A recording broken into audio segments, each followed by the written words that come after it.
Maneva na sema PENDREAM TV. PENDREAM TV de osia dem yopo. You are once again welcome to PENDREAM TV, the only channel that brings you the best and latest updates in politics. If you are new here, please don't forget to subscribe to the channel, hit the notification bell, like, and also share to other members to watch as well. You can equally leave a comment at the comment section after watching, or send us a voice note on our WhatsApp number, which is 0277128777. Thank you. I want you to join me listening to what Lante has also come out to say about Ntim Fourdjo and how he mocked him. It's very funny though, very serious. And I want you to join me listening to what he said about what it takes to spread information that is of this form. Your comments are most important to us. Please do leave a comment at the comment section after watching, or send us a voice note on our WhatsApp number, which is 0277128777. Thank you. Without much ado, I would like you to join me listening to what he said into detail. Please do leave a comment after watching. Thank you. First, let me say that you have to look at his designation. He's Reverend. Honorable Ntim Fourdjo. And so, as a Reverend, he must always be circumspect with what he says because of the clerical collar he wears. If you and I, or Larry, or Seth should say it, nobody will really be. But then, as a Reverend minister, truth. Me, I'm a very good product of a lot of Sunday schools. I'm not sure what that qualifies you to become. So no, but he couldn't say that I could lie and go away. Because the Bible itself admonishes us to be truthful and to not to say things that will cause rancor in others. I listened to Ntim Fourdjo. Are you suggesting that what he said is not the truth? I'm coming to that. I listened to Ntim Fourdjo first on the issue of the ECG containers. And so, having respect for his clerical collar, I immediately sent him a message. And he responded after. You see, it goes back to what I said earlier. Sometimes we should be careful to have a clear distinction between when we're doing politics and when we are calling for a national discussion on sensitive national issues. If you serve as a ranking member for Defense and Interior, you must always be careful what you say, because we are privy to a lot of intelligence that ordinary Ghanaians will not have. So at every point in time, you must weigh between what is in the public interest, what is in the national interest, what will serve our national defense and security well. If you take, for example, the US, many senators, many congressmen go to Israel, they go to Ukraine, but then when they come back, irrespective of their political leanings, they are careful what to say in order not to jeopardize US relationship and US interests in those jurisdictions. As a ranking member for Defense and Interior, you have all the right, you have all the power within your remit to even ask the Minister of Interior to brief the committee. You understand? So when you have exhausted all these opportunities and avenues you have, and you are still not convinced, even at that moment, you personally could also have one-on-one with a minister for the brief you are looking for before you decide to hold a press conference and make spurious allegations. You understand me? Today, it has led to the president calling on all the security agencies to work with him. I don't know whether he understands the phrase work with him. Or he's to assist in the investigation. Yes. What it means is that from today, he's going to spend a lot of time with those people. Yeah. You understand? So he could have avoided all these by exhausting all the available opportunities he has as a member of parliament to be able to seek clarity to the issues that were bothering him. Let me say this. A raid has been made. If somebody want to cover it, it wouldn't have been made public in the first place. Yeah. It's been made public. You demand answers. You want to know. Even Larry sitting as a journalist and you sitting here, it's not a death story, it's a running story. Because investigation has been done. Sometimes it's better to keep quiet because the people behind are still maybe chased. Or if they should come out, it will jeopardize the whole investigation. So sometimes you have to take your time. That doesn't mean you cannot, on the quiet, seek clarity to what work is being done on the issue. But to just come out and say, 2 weeks, nothing has been said. Is it the case that government want to change? Those are spurious allegations. You understand? Abhorrent allegations. Government, we don't want a situation where they will come tomorrow and tell us the monies were fake, or they will change the gold. And well, what are you implying? Well, we've seen, regarding the issue of MV Benjamin, we were here and we were later told that the suspected cocaine is coconte powder. That was when it has gone to court. You understand? The evidence have been brought to court. Yeah. And this is what they were saying. But this is not a situation where investigations have been concluded. And somebody says that we finished investigation and we are going to court. You understand? And I'm saying he is not just like any other Ghanaian. He is privy to a lot of intelligence. Yeah. He is privy to the extent that you even said that 2 flights have landed in the country, and these flights have come from Canary Island, which is noted for drug trafficking. Please, somebody's country. You understand?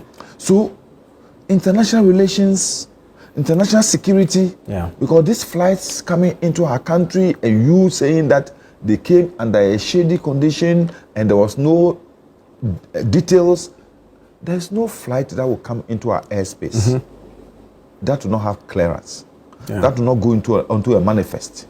You understand?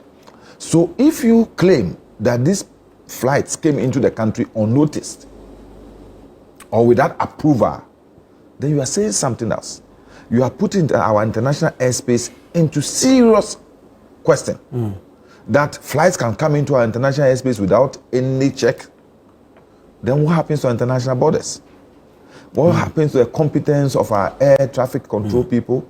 What happens to the confidence of our Air Force? And all these our security agencies, you are bringing their reputation and their competence to question. And so that's what I'm saying, that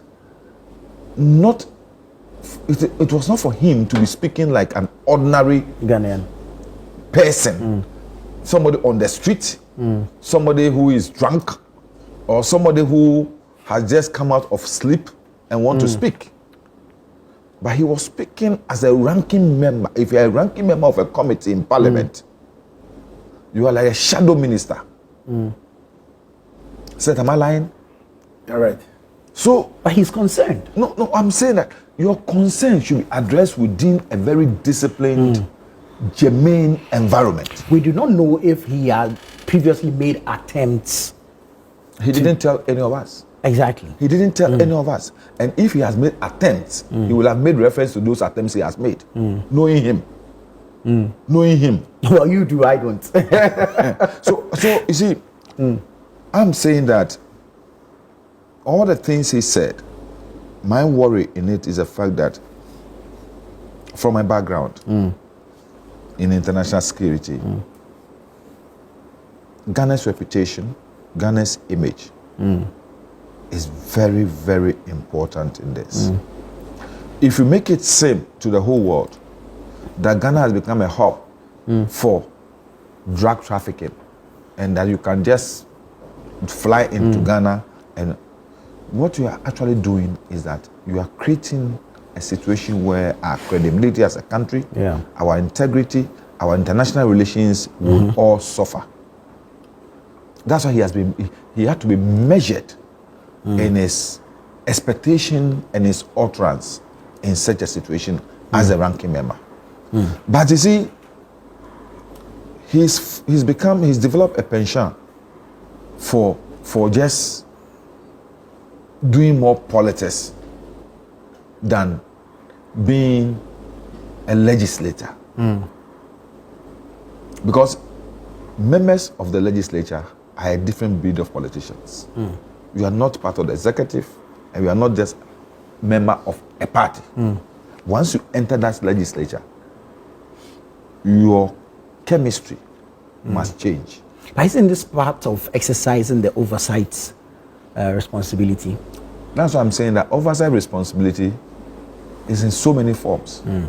You have the committee, you have even question time in parliament, you have opportunity to seek information. Today, he could have even gone under the RTI. You understand? So there are so many opportunities for him to get information he's looking for, the clarity he's looking for, than to have resorted to this, But you see, what I've seen about the MPP now, the minority now, is the fact that they are shoving for places. Everybody wants to be recognized. Yes. So one day, one press conference. But there's no immediate appointment for them. Oh, no. What I'm saying even is the that existing appointments, there are just about 4 slots left. I've been through that before. When you're in opposition, your desire to always speak for you to be recognized is there. Very well. Because we live in a society today where people think that those who go on radio and television to speak are the most hard workers of a political party. The most intelligent. And the most intelligent of a political party. Maybe that's why I'm being frank with you. Thank you. I'm being frank with you. Thank you. So Ntim Fourdjo want to portray that, I'm so good, I'm so this, I'm so... No, but it's ending up really smearing himself, because today, when you follow Twitter or X and you listen to what people are saying about him as a person, I feel sad. He's your friend. I'm sure you can call him. I sent him messages because you see, I grew up. I spent some of my time in Asin. Oh, okay. And in his constituency, I did a lot of work there when I was a national service person. Right. I was in charge of a CIU. So from Fantinya, Kumase, Asin Jakai, to Biase, all this, Asin Kran.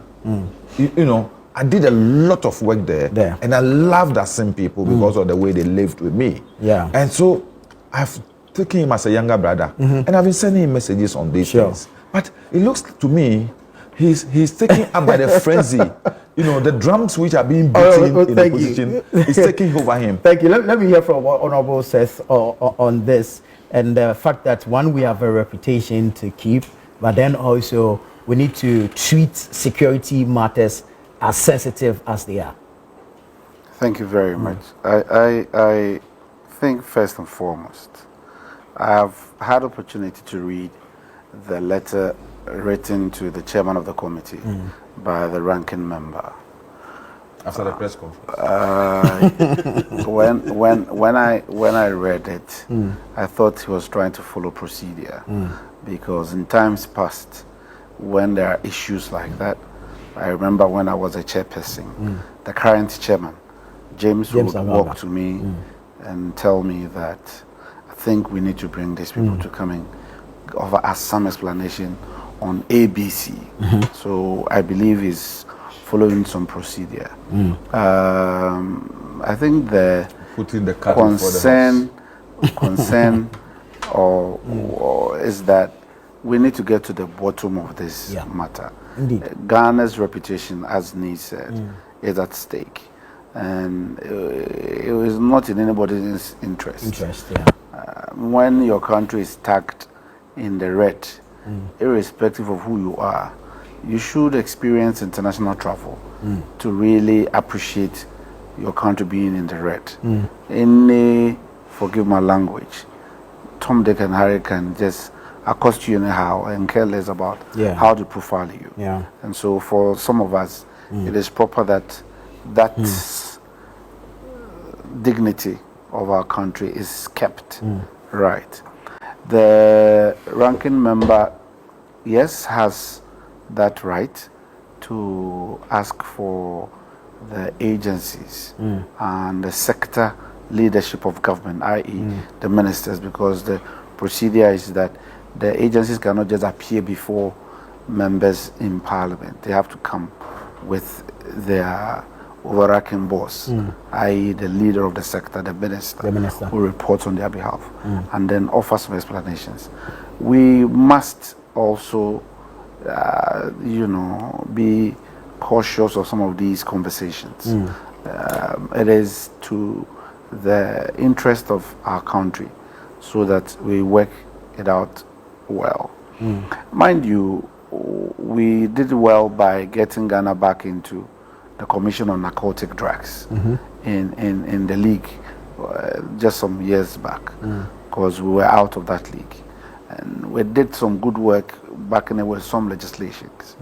And so when these things, should come up, it goes to, give credence to those who opposed those policies which we were pushing. And so for some of us, it's of great concern to us.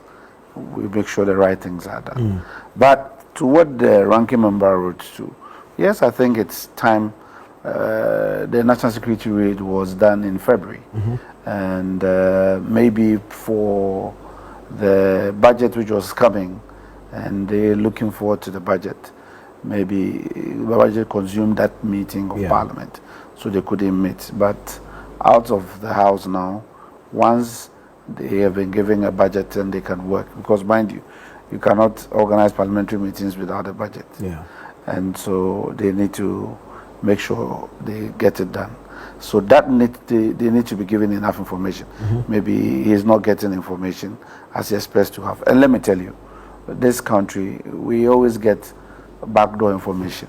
So I'm sure the ranking member is being fed with some information, and he thinks it is inappropriate for him to go out to town with such information. And it is proper when they meet with the sector minister, who, mindfully, is a colleague in Parliament. Like Neil was saying, you can't just go against your colleague in Parliament anyhow. Then you are throwing away most of the protocols out there. And so, first and foremost, the Interior Minister, as we've been made to know by government, is the Minister in charge of national security. And so the national security raid, he is supposed to go and give briefing to us. Besides that, the Narcotics Control Commission, which is in charge of the frontier in respect of drug fight enforcement, is also under the Ministry of Interior. So that would also come in. But like Nee said, I think a few things we need to know. If those two, as I have read about, air transports that came in country under AirMed, which was for evacuation of some medical personnel, we need to know who they took away from Ghana, and before those flights must come into Ghana, they must seek for landing rights, and they must go to the JRA for customs to also clear them, and then the Ghana Health Service to also clear them, and we should know who has been referred to go for those, or somebody chartered them. It could be because it's a transport, and they have to transport a passenger or evacuate some vaccines or some medical supplies, and not just only that.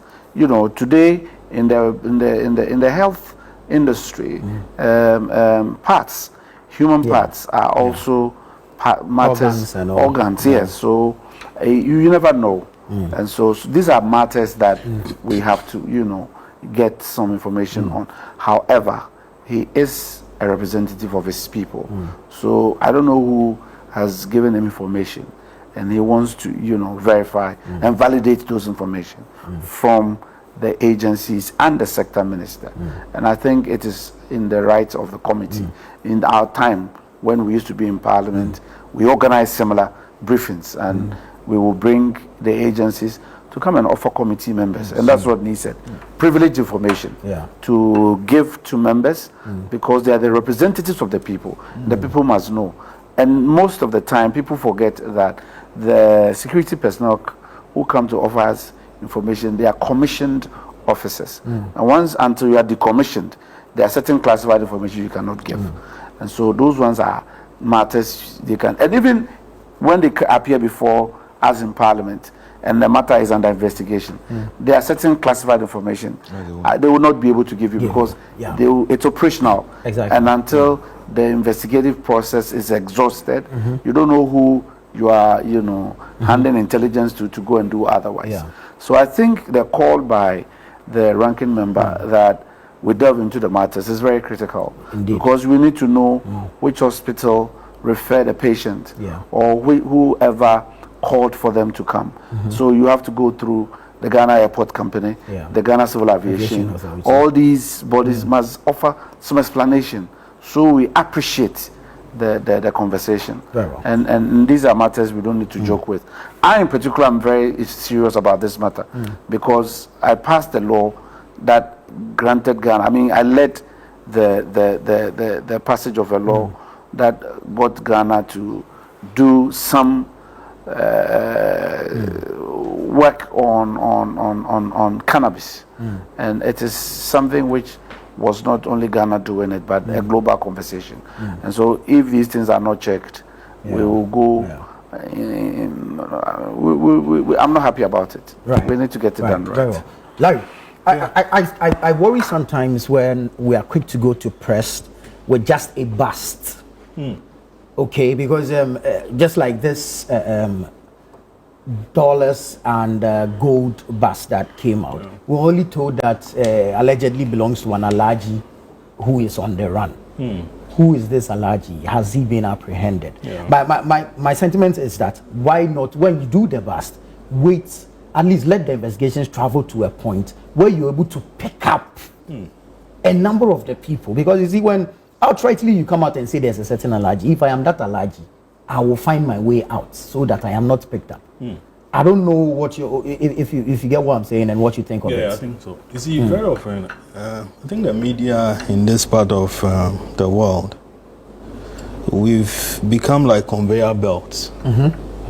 Okay, so you hear that Honorable Van der Poel is about organizing a press conference, and we dash there. Honorable said this about holding a press conference, we go there. And then whatever the topic is, we don't even, we don't have any prior knowledge about it. So we walk into some of these things, and then, they go on and on and on and on and on. And after that, they could even ask you, is there any question? And then there's no question. There's no question. Yeah, because then, you might not have prior information. But before you leave, make sure you you talk to my secretary, down there. Do you get it? And that whatever they've said is what we are reporting. No any thorough probe to see whether or not whatever they said was right or wrong. Or if indeed that is the fact. That is the fact. Okay. See the kind of flights that he mentioned. I'm sure if we go deeper in there, we would have noticed, the owners of this flight and what indeed they came to do here. Any serious-minded journalist would have gone straight and written to them to say that, hey, your name has popped up here, matter. That you came on so and so date and left for so and so days. Exactly, and left. And they would have told you that, oh yes, indeed we are here. But we came to evacuate, Asimesi or Binting. And that would have, cleared a lot of these things.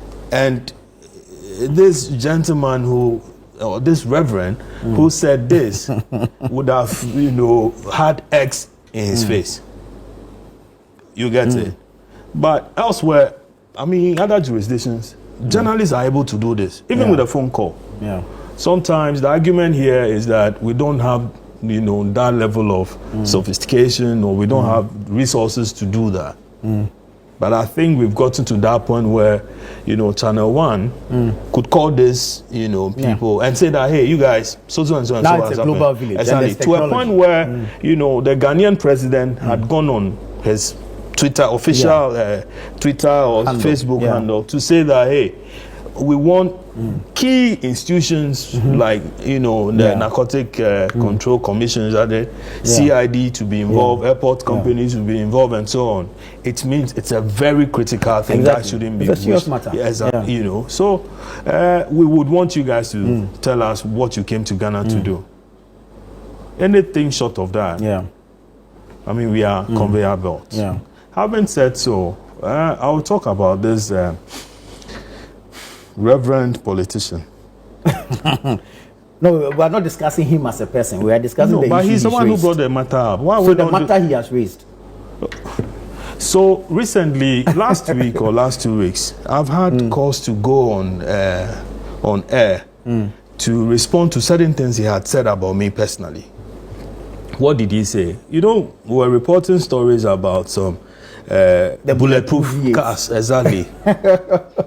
You've done a thorough job on that, actually. Oh, okay, thank you. So then, after a while, he goes on air to say that President Mahama had contracted me, Omani Buama had contracted me to do propaganda against the CDS and then all the service chiefs. So you see why I didn't want us to go to him as a person, because now then we're going to a different matter. I will tell you why. I will tell you why we need to focus on him, and you appreciate that. And so, I mean, earlier on, he had reached out to me. Briefly on this matter, because we need to wrap. We are running out of time.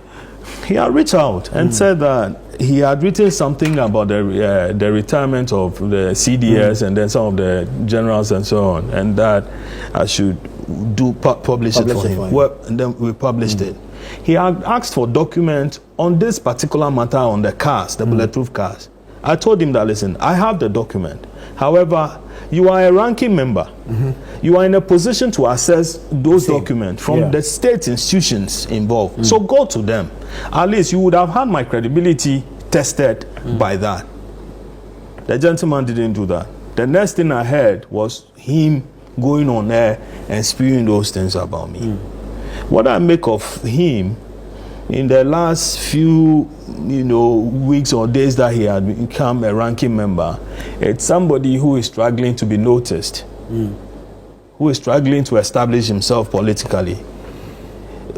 Because some of the things he says are sometimes very, very, very, very outrageous without cross-checking his facts.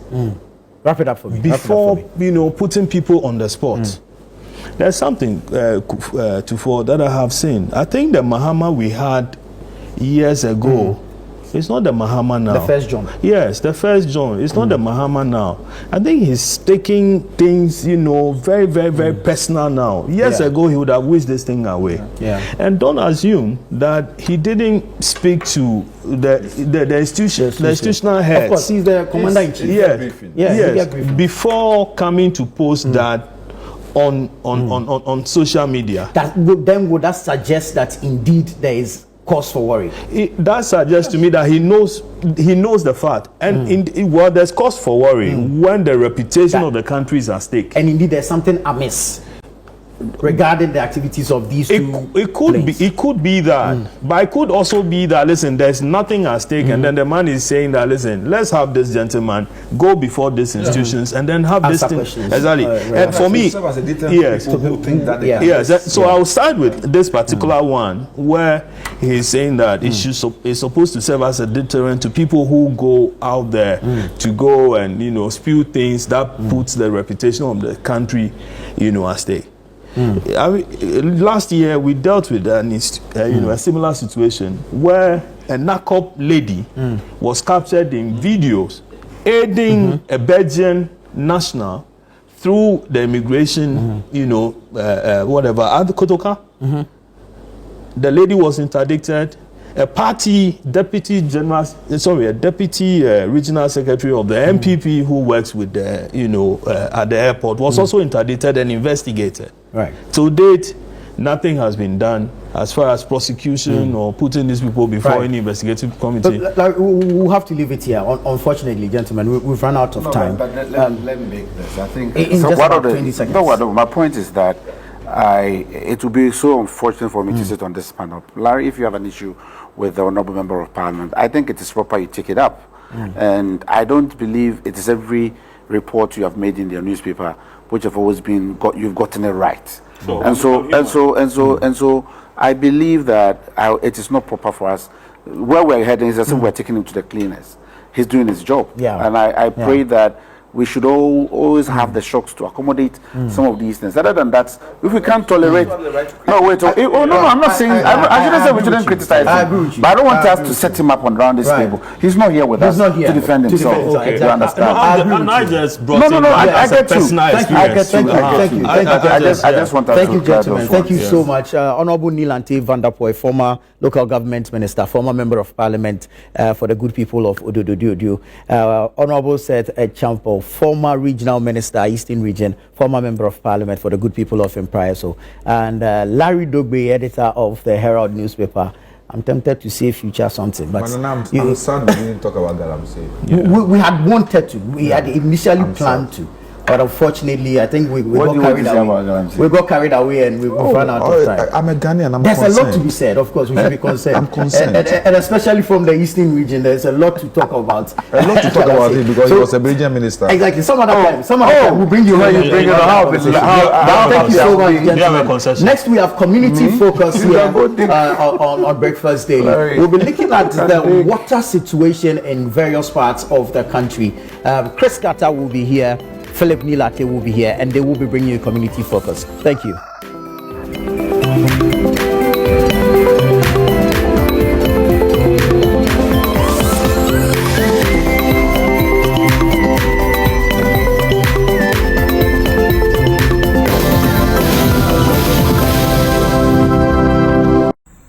Thank you for staying tuned. Thank you for making time for us out of your busy schedule. God bless you all.